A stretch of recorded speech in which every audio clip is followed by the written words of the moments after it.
It wasn't a phone call. It wasn't a headline. It was a government letter. One line buried in black and white legal boilerplate, and that was it. Yara's green card had been denied. Not paused, not delayed, denied. And the judge had ordered her to leave the United States within 30 days. There were cameras in the room when she read it. Of course there were. This was Yara, reality TV royalty. Her love story had been binge-watched, dissected, hashtagged, and monetized. She gave birth, fought, forgave, moved, and sobbed on cue in front of millions. She had made it, TLC fame, fashion brand, a seemingly solid marriage, a baby. She had leveraged her reality TV edit into an actual life, until that quiet envelope cracked it open. At first, there was confusion. A production assistant slid her the document mid-filming. She glanced at it, laughed nervously. Oh wow, is this one of their dramatic setups?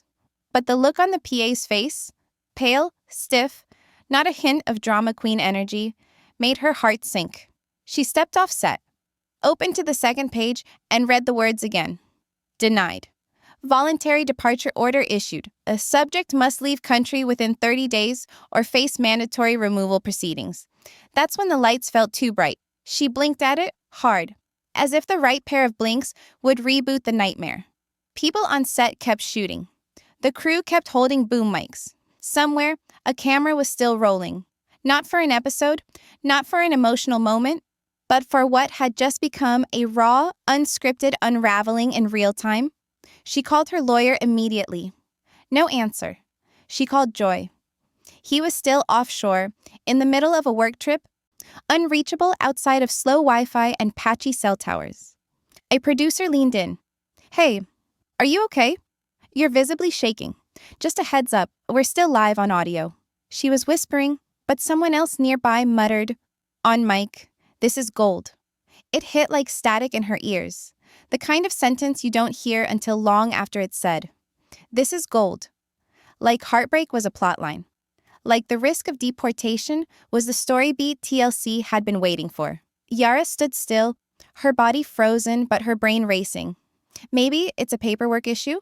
A typo in the system? USCIS makes mistakes all the time, right?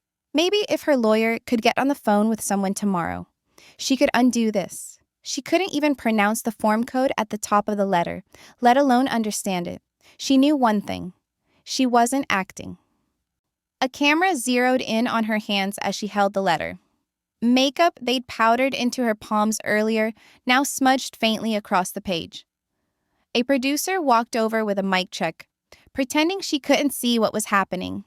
Behind the scenes, wires stayed hot, iCloud storage overflowed, the mic packs had battery. But Yara's sense of safety had died in that exact moment. Because what fans couldn't see was this. All of it was real. She wasn't crying for the show. She was crying for her life. But the plot twist wasn't in the script, because there was never a script to begin with. Just a life unraveling with a camera in its face. The denial wasn't a storyline. It wasn't a misunderstanding cued for episode 4. It was real immigration law. And the implications were already curling around everything: her marriage, her family, her record, her child. And none of that was TV safe. There were no instructions. No guidebooks for reality stars whose entire on-screen identity had been transformed into legal evidence. Suddenly, the lines weren't blurred between entertainment and real life. They had collapsed. When the cameras turned to Yara asking her to describe what she felt on mic, she couldn't speak. She didn't know if she was supposed to cry harder or lawyer up. And that's where her story fractures. She thought she knew what reality TV took. She had no idea what it could cost. Because here's the real twist no one told her. When your whole life becomes content, someone's always editing you, legally, emotionally, and professionally. The only question is, to whose benefit? That answer was coming. But first, she had 30 days. The next blow didn't come from a judge or a journalist. It came from her lawyer's voice, quiet, tired, almost afraid to say the words out loud. They're using the show against you. Yara didn't get it at first. You mean, like our relationship timeline? Rena, her immigration attorney, clarified. No, I mean your actual footage. TLC episodes, transcripts, confessionals, they're quoting them, verbatim. It wasn't just about paperwork gaps anymore. This wasn't a simple technical denial. The Department of Homeland Security was treating the edits of her on-screen life the way a court might treat sworn testimony. Her crying about missing her family in Ukraine, the time she told Joy she didn't feel at home in America, the blurry, late-night fight from season 2 where she threatened to take the baby and leave. Someone had watched those segments, written them down, and filed them as red flags. This wasn't speculation. This was in black and white. Page 7 of the official review file. Subject expresses ongoing dissatisfaction with geographic placement and marital circumstances. Page 13. Episodes aired on the TLC network show repeated interpersonal disputes. It wasn't just evidence. It was interpreted emotion. They weren't parsing her character. They were dissecting her intent to live in this country based on what producers edited to boost weekly ratings. She sat there, listening in complete silence, while Rena read a list of timestamps from specific episodes that immigration officers were concerned about. Her missing home too much. Her saying she wasn't sure she and Joy were in sync anymore. Even her sarcastic jokes. In a real marriage, it's called stress. On TV, it looked like setup for separation. Yara blinked. Her body flooded with that sick, dizzying heat again. You think you're prepared when you sign papers? When you're told that reality television isn't real anyway? That scenes are shaped for drama? That confessionals aren't binding until they are? Producers used to nudge them before filming. If they weren't fighting enough, someone would say, hey, how about we revisit last night's conversation, but dig into the real feelings? They'd reshoot entire arguments under better lighting. That was the job. Get raw. Get real. Keep it interesting. But now, all that enhanced reality was being dragged into a federal process that didn't care about emotional arcs or audience retention. USCIS wasn't watching it as fans. They were watching it as investigators. How can you explain that your worst moment from 3 years ago was relit, re-recorded, and recut for more dramatic pacing? How do you say, we weren't breaking up, we were filming a breakup that editors planned in June? The red light blinking on the camera? That wasn't for fans. It was for the federal government. Joy was furious. He stormed out of their next lawyer meeting saying, are we being deported because we were too entertaining? But humor didn't help anymore. She felt it in her stomach. The truth almost no one talks about. Fame doesn't just collect receipts. It creates them. Every meltdown, every on-cue cry, every slow zoom for suspense had become part of a case file. And Yara wasn't a main character anymore. She was a suspect. The government was one courtroom. The internet became the second, and way harsher. Within 24 hours of the deportation letter surfacing online, Yara's name exploded across tabloids, fan pages, subreddits, TikToks, and conspiracy meme accounts. The story spread faster than wildfire because it had the two things the internet feasts on: drama and immigration. Low-budget gossip blogs ran headlines like, Yara exposed green card marriage scam. A fan-run Twitter account claimed exclusive sources said Joy had been preparing for a solo spin-off for months. Reddit? It did what Reddit always does. Build screenshots, out-of-context quotes, and producer commentary into entire legal theories. One thread swore the denial had been part of a 3-season setup. Another accused her of faking pregnancy photos. Someone posted her old IG Live where she mentioned taking Mila home to Ukraine for a while. Captioned, sound like permanent plans to you? YouTube creators dropped 10-minute reaction videos with titles like 90-Day Fiancé Fraud, Yara Caught on Tape. Each one racked up hundreds of thousands of views. Her accent got mocked. Her parenting got judged. Her relationship dissected like a crime scene. Yara went silent, completely. No Instagram posts, no stories, no replies. For someone who had been online almost daily since 2018, it felt like erasure. But behind that silence was panic. Her attorney had begged her to stay quiet. Anything you post becomes context, she warned. Even a motivational quote can be twisted. But staying quiet didn't stop the speculation. It supercharged it. Influencer gossip pages started spinning narratives. Yara gone into hiding. Guilty much? Videos resurfaced of her reacting harshly in confessionals, edited for drama but now labeled emotional instability. Commenters flooded her old posts with fire and snake emojis. Deport her. She used Joy. America isn't a backup plan. Joy tried to post a short message saying, "Our family is going through something private. Please respect us." It did the opposite. His replies filled with, "So she is guilty then. Why you lying for her?" The quiet turned up the volume. All while TLC, still filming, still scheduling episodes, still uploading clips with romantic piano music, Yara smiling in thumbnails. No mention of her legal chaos. Her pain was trending, and the network was cashing in. She stayed offline, but at night, she'd still look. One scroll through her mentions took her down a rabbit hole she couldn't unsee. A fan account she followed for years was now tweeting theories that she had been planning exit PR for months. Even her wedding photos were being called strategically posed. And through all this noise, screenshots, subtitles, edits, guesses, her daughter slept in the next room. Crib, bunny toy, lavender nightlight. Yara sat on the floor outside Mila's door, arms wrapped around her legs, sobbing into the sweatshirt Papa Joy gifted her last Christmas. The soundproof walls couldn't hide what was happening.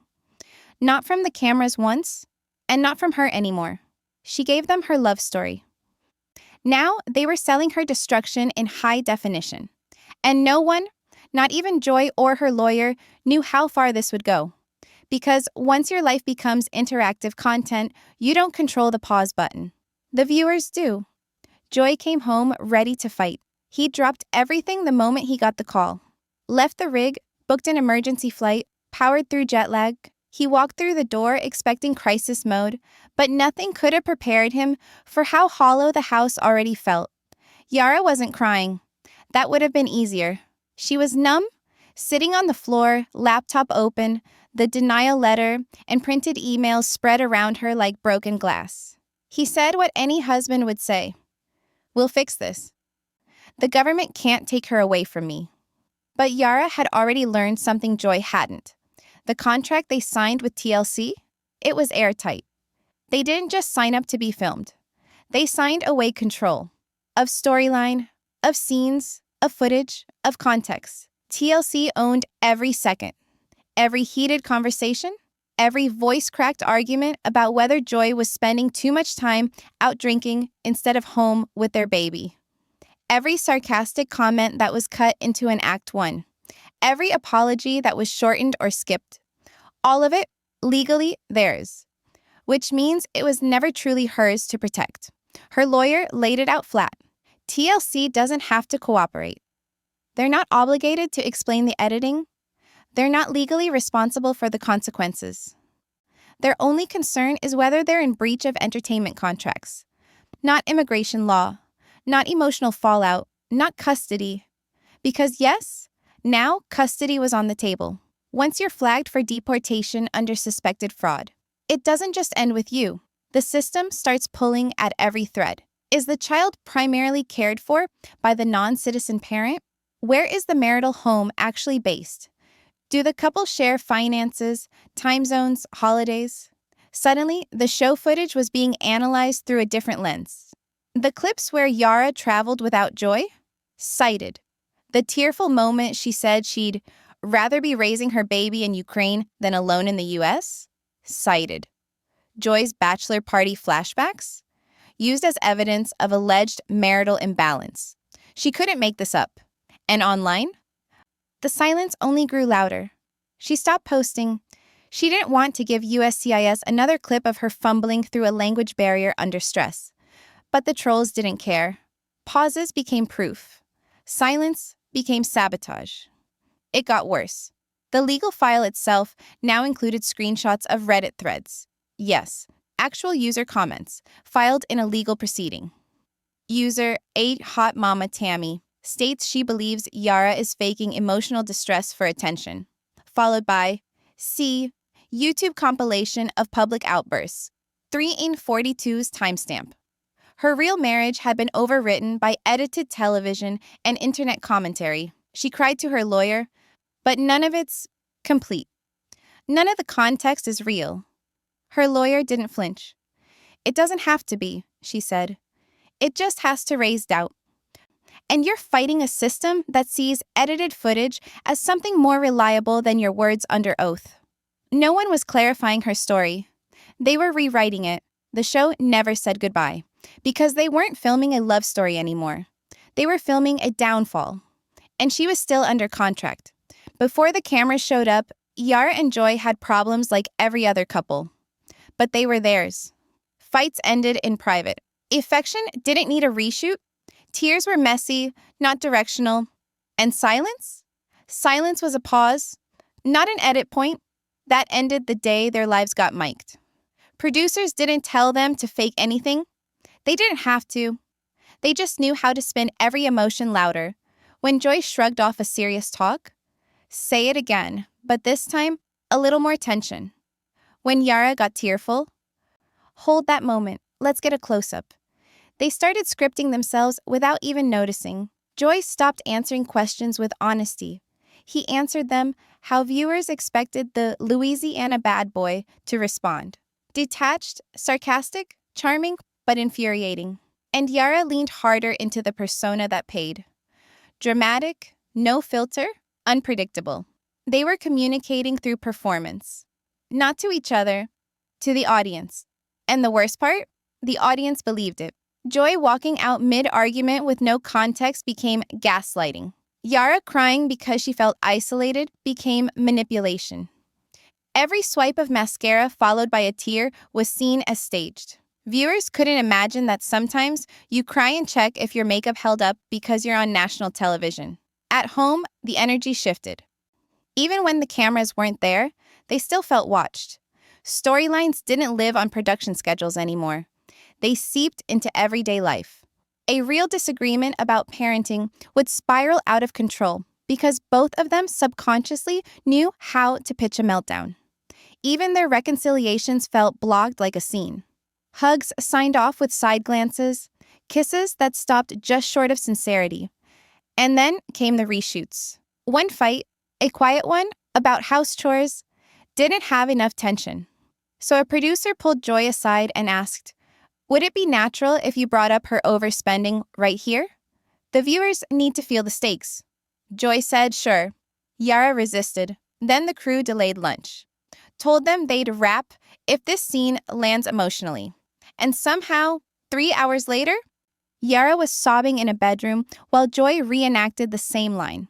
Louder, colder, emptier. Fast forward to now. And that very scene is being referenced in Reddit posts as proof of her emotional imbalance. That's how fast love became content. And now, even their sex life was being questioned online. Fans backward analyzed episodes to see when the chemistry died. The same early moments where Joy kissed her forehead were now labeled performative affection. They weren't a couple anymore. They were suspects in the trial of public opinion. They used to comfort in private. Now they broke down in front of crew. Their wedding photo hung above the TV.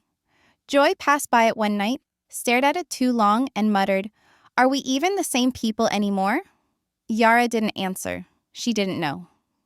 What started as a show about love slowly became surveillance footage of a life falling apart, and nobody watching could tell the difference. Not even them. The envelope was thin. That's how she knew it was bad. Real approvals come with weight. Paperwork, instructions, next steps. What Yara held in her hand felt weightless. Until she opened it, and the bottom dropped out. Final denial.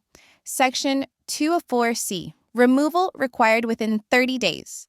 No appeal permitted. Independent filing necessary to re-enter the country. No errors. No mercy. No loophole. Just a deadline. She didn't cry. Not at first.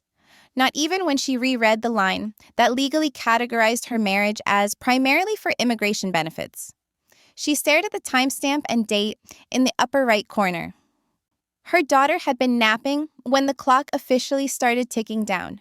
Joy wasn't even in the country when it arrived. She didn't wait. Within hours, she was in survival mode. Not strategic, not logical, but primal. Notebooks, passports, toddler socks tossed into suitcases that didn't match. Half-full bags sitting by the door like they were trying to leave without her. She packed even what she didn't need.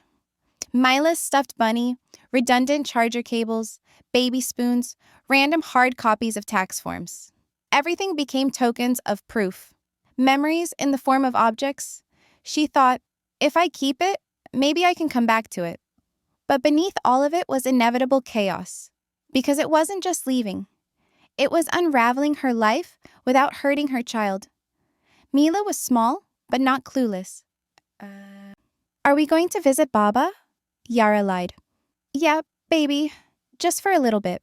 She didn't say the part where she might never come back. Joy returned the next day, empty-eyed and wide awake the entire flight home. The second he walked in, why didn't they notify us sooner? What about deferred departure? There has to be a backup plan. Yara cut him off. There is no plan. We signed a decade of our life to a production company and didn't realize those episodes would be used in federal court. He paced the living room, in circles, useless, angry. Then quiet. Then angry again. She pointed to the envelope pinned to the fridge with a Mila's art magnet. It's real, Joy. We're out. Day 1 was denial. Day 2 was numbing panic. By day 5, they were hearing from reporters. By day 6, Twitter had gotten hold of the court filing. TMZ printed it verbatim. Yara Z ordered to leave U.S. over alleged marriage fraud tied to 90-day Fiancé footage. TLC declines comment. On day 9, TLC called directly. Not legal, not PR. Straight from the production team they'd known since season 1. Would you be willing to let us film the final departure? It could give viewers closure. Closure. The word echoed like a threat. Yara didn't even hesitate. No. That word, the first true boundary she'd set in years, felt like holding a door shut during a storm. They tried again through Joy, then gently through Mila's rep. Yes, her daughter had a media representative because of her screen time contract, but Yara held the line. They wouldn't film the goodbye. Not for the storyline, not for the trailer, not for sympathy views, not for anything. This scene belonged to her. The house felt haunted by itself. Framed stills from past seasons were already wrapped in bubble plastic. Couches showed indentations where camera rigs used to sit. The walls echoed in a way they hadn't in years, stripped down and emotionless. Like the show had taken all the color with it. They canceled the utilities, closed out Joy's side business, and kept brushing off paparazzi parked outside. Yes, in New Orleans. She expected LA to act like this. Not here. Day 12 was the first time she cried in front of Mila. She tried to hold it together, but kids know. Mila asked if her Paw Patrol toys were going in their forever house or travel bag. That cracked something open. Yara excused herself, closed the bathroom door, turned on the water, and crumbled. She sat on the cold tile and whispered again and again, "We were real. We were real. We were real." By day 17, Joy had stopped fighting the system and started fighting to give her something soft to land on. He booked flight logistics, bought Mila a new coat for the colder Ukrainian air, arranged a private escort to avoid media at the airport.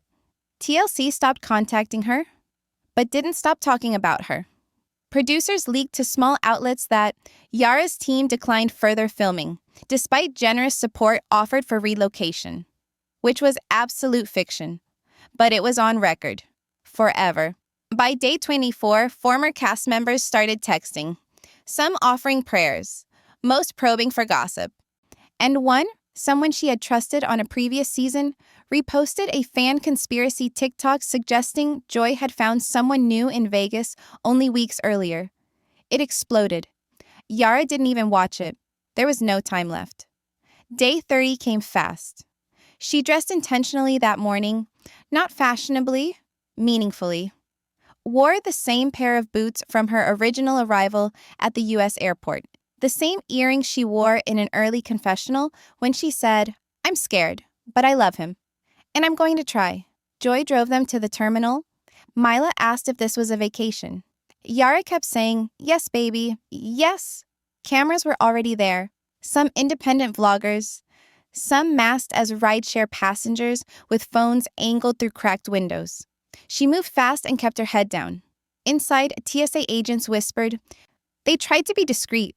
One even mouthed sorry when he stamped her passport, but everything felt exposed. Final boarding was called. She crushed Mila to her chest and looked one last time at Joy. No words could survive the weight in the air between them. They kissed like it was the last time. Because it was. For now. Maybe forever. No drama. No crescendo music. Just emptiness and security telling Yara it was time. She walked away without turning around again. Joy stayed frozen, staring at the slope of her shoulders as she disappeared into the gate. Outside, TMZ posted an article with footage from the airport not 30 minutes later. Title? Yara breaks down at departure. Shock end to TLC love story. And yes, someone had already cut it into a dramatic TikTok montage with soft piano music and episode flashbacks. She flew out alone, but her breakdown stayed behind, packaged, edited, and scheduled to air next season. America closed its gate behind her, and in doing so, made her pain profitable one last time. Kiev didn't greet her with champagne or headlines. It greeted her with cold air, cracked sidewalks, and a quiet apartment stacked with secondhand furniture. There was no crew waiting at arrivals, no mic packs, no producers. For the first time in years, no one was documenting her face for reaction shots. Mila adjusted faster than expected. Kids do. A new bedtime blanket, her dad's voice on speaker when the time zones aligned, peanut butter smuggled in a suitcase. Yara struggled more. The stillness felt fake at first.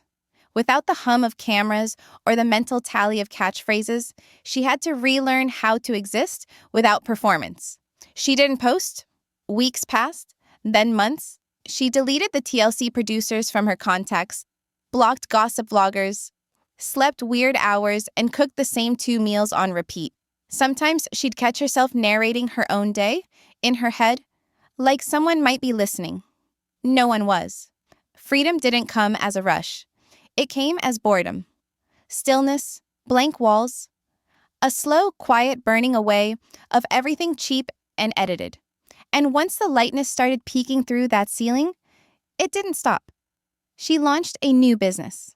Nothing flashy. A boutique built from her tiny kitchen table, featuring handmade apparel sourced from Ukrainian women struggling through war and relocation. She called it Mila and Me. No influencers, no celebrity cosigns, just fair pricing and quiet strength. And word got out, because her story had left a mark. Displaced mothers reached out. So did DV advocates, young hopeful entrepreneurs, and immigrants who had once risked visibility for a better shot. They didn't want drama. They wanted her real voice. And after everything she'd lost, Yara was ready to own that. She started journaling again. Not brand-safe captions or merch taglines, truth. The kind you scribble down at 3 a.m., not sure if it's for yourself or for someday. It felt raw. Then it started to feel like recovery. Then, one email changed everything. TLC wanted to do a redemption project. Of course they did. Our audience still cares, it began. We'd be open to giving you final creative approval. The offer sounded reasonable, empowering. But Yara had learned that language before. Artistic control wasn't shorthand for protection. It was often the bait between edits. She hovered over the delete button, then stopped. Maybe this time, it didn't have to be exploitation. Maybe this time, she wasn't vulnerable, she was in charge. They didn't get her breakdown shot, but maybe she could choose what they saw now. So she said yes, under strict terms. No reenactments, no emotion-pumping music, no manufactured conflict with Joy, and final veto over anything attached to her name. It aired as a digital exclusive. Yara, her version. Gone was the old intro music. Gone were the soundbite confessionals.